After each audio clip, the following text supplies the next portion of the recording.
अस्सलाम वालेकुम। यौम अरफा 9 ज़िलहज अल्लाह की बारगाह में महबूब तरीन दिन। इस दिन की बेहतरीन इबादत अल्लाह की बारगाह में दुआएं करना। इस दिन को ज़ाया ना कीजिए। नबी रहमत सल्लल्लाहु अलैहि वसल्लम की सुन्नत है कि आप यौम अरफा का रोज़ा रखते।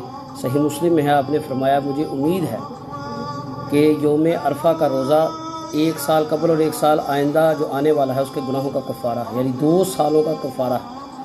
और इस दिन की बेहतरीन इबादत अल्लाह की बारगाह में दुआएं करना है, जैसा कि हाजी भी यौम अरफात में दुआएं करते हैं। और इस दिन का रोज़ा अपने इलाके के 9 ज़िलहज की तारीख़ के मुताबिक रखना है, सऊदीया के मुताबिक नहीं। आपके इलाके में जो भी दिन 9 ज़िलहज बन रहा है उस दिन रोज़ा रखना है। नबी रहमत सल्लल्लाहु अलैहि वसल्लम ने इसकी ताकीद भी फरमाई और आपने इसको मुसलमानों के लिए ईद का दिन भी कहा है, क्योंकि इस दिन दीन की तकमील मुकम्मल होने की बिशारत भी दी गई सूरह माइदा आयत नंबर 3 के मुताबिक।